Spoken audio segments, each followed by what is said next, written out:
Bismillah ar-Rahman ar-Rahim.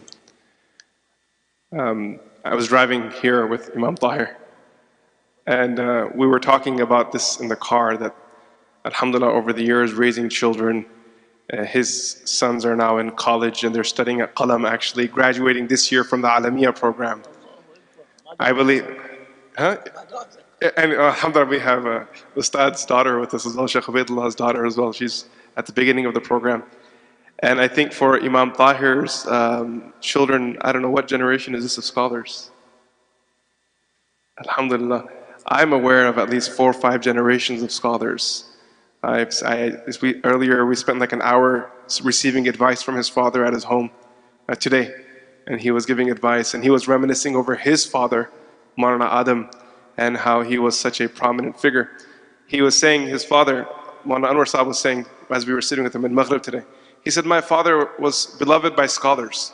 So when he passed away, someone in the village said that now that Imam Tahir's grandfather, Maulana Adam, has passed away, the ulama of the country don't visit our city anymore. They would come specially just to spend time with him. And now that he's departed from the dunya, our city is deprived of that barakah. So we were talking about just raising children and parenting, and from that perspective. And there's so much that has to be said and to be reflected on. I have 3 sons and a daughter, and all of them are on the journey of memorizing the Qur'an. Alhamdulillah. My younger one, my daughter, is in her own world with this journey. She's not agreeing to any path, and she's doing things in her own way. But alhamdulillah, it's a blessing of Allah. She's the youngest, yes, she's the youngest. But I have a feeling that she, when it comes to her memorizing, when it comes for her to perform, Allah knows best, that she will outperform all of her brothers. This is actually quite common with the younger child.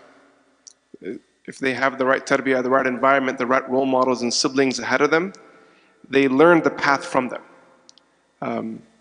My older son, Muhammad, his journey to memorizing the Qur'an was quite similar to mine. It was a very difficult journey. Very difficult. I can't count the number of times where my Hifz teacher very compassionately, out of so much love, went to my mother and said that this one is not cut out for this work. I cannot emphasize, it was so compassionate. He lives in Philly, my sheikh does. And I go to visit him every time I'm there. I sit in front of him and he looks at me and he says, Hussein, there was no student of mine that I was as confident was not going to be Hafidh al-Quran as you. One time I was young, I think at the time maybe 9 years old, and my mother came to drop me off to the madrasa. And after Isha Salah, we were leaving the masjid. They were on the staircase, and Shaykh Abdul Samad, he called my mother aside. And he told me to move along. He didn't want me to hear it. But naturally, I was very keen on hearing what he had to say, so I was listening from the corner. And he said to my mom that you should take this one back home. He's not cut for this. He's not good at memorizing the Qur'an. So my mother, may Allah have mercy on her, she cried in that moment. I heard her crying. I was looking the other way because I wasn't supposed to be paying attention, but I could hear her crying. And she was crying and pleading to the Shaykh. She said, oh, I accepted Islam, and my whole family is outside the folds of Islam, and I always had one dream from the day I became Muslim, when I saw someone with the Qur'an, that I wanted my child to be like that. I'm willing to trade my life for it. I really want my son to finish it. So then Maulana Abdul Samad, I sat with him. I took my kids to him after they finished their Qur'an, by the way, for his barakah, for his du'as. He's very old now. May Allah have mercy on him and shower his rahmah and afiyah with him. So he said to me, he said, Hussein, there was one student that I was confident was not supposed to be Hafidh of the Qur'an. It was you. I've done this hundreds of times in different corners of the world. Your tahfidh al-Qur'an is purely a result of a lady's du'as. That's how this one happened. Otherwise, the formula didn't fit. And Unki baat sahi thi, he was right. So my older son, like this, he struggles quite a bit.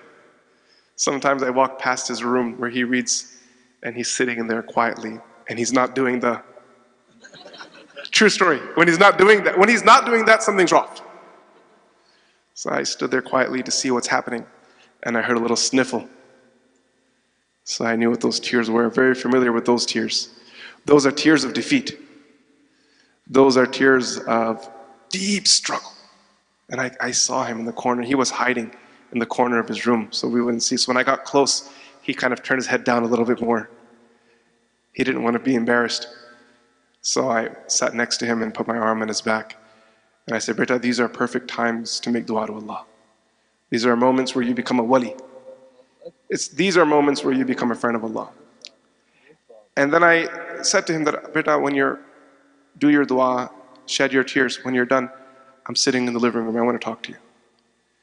So he came in a few minutes. He sat down. And I said to him that I see all of my struggles in you. Life wasn't easy. It was really hard. But one thing my teachers used to always say to me is that Allah subhanahu wa ta'ala sometimes prolongs the journey of memorizing the Qur'an for those that are beloved to Him. So they spend more time with the Qur'an. Because the amount of time you will dedicate to the Qur'an with this struggle is unparalleled to any other moment in your life. 8 hours a day of the Qur'an, with the Qur'an? I mean, that's mind-boggling. We can't put 8 minutes a day with the Qur'an, with our lives today. And another thing that I shared with him in that moment was that this journey is yours.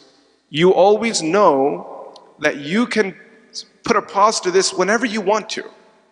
You can put a pause to this. But the advice I'll give you as a father is that we don't start things unless we intend to complete them. Once we commit to something, we don't shy away because it's difficult. When you leave things that you start, it does something to you that takes a lot of strength to overcome. You build a conscience that you have to overcome. And I want you to only start things that you can finish. And now that you're here, slowly but surely together we'll finish it off. So I'm going to share one thing here because it might be beneficial for some of those who have younger folks memorizing the Qur'an. He was in a part-time sort of journey where he was memorizing a little here, a little there. And I asked him, how's it going for you? Because my thought to him was that you can memorize the Qur'an over the next 20 years, I wouldn't mind. He's younger, right? He said, Baba, this sounds like a good idea theoretically. But the truth is, practically speaking, it's very difficult because at this point in my life, my inability to complete this task reminds me of my failures. And I don't want this to stick with me. I don't want this to continue with me. I see this very same thing with students who memorize the Qur'an that are in their 15, 16, 17, 18. For them, they can do it for 20 years. It doesn't impact them. But when someone starts it when they're like 7, 8 years old, I've realized that there are 3 entry points into memorizing the Qur'an.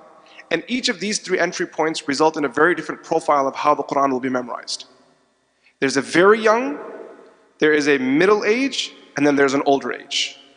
These 3 profiles will have very different outcomes. The whole journey will be different, how it happens will be different, your ownership of it will be different, the challenges, how you perceive them, whether you view them as defeats or victories, all of it will be different.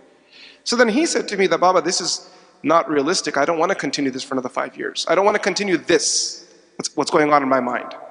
What I would rather do is, some of my friends are going to memorize the Qur'an in a madrasa boarding school, I want to go with them. And I was like, what?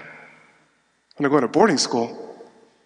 My wife instantly said, no way. He is not going anywhere. And then I said, let's hear him out. So she says, if he's going then, I'm going. How did you know? Oh, you have Oh, that's right. I understand. Yeah. She said that if he's going, then I'm going. I said, everybody stay where you are. Nobody's going anywhere. We're not going to Houston. And then I talked to him, and he said, I really want to do this. I think I can do it. I think I can go out there and do it. And it's been a journey for him. He's still continuing down that path. Being a parent has been more for me being a cheerleader for my child. It's been a matter of the real responsibility for a parent when the children are memorizing the Qur'an is actually managing their confidence. When it's low, lifting it. When it's too high, deflating it a little bit. You need to manage it just right. You don't want too much confidence, false confidence, that leads to delusions.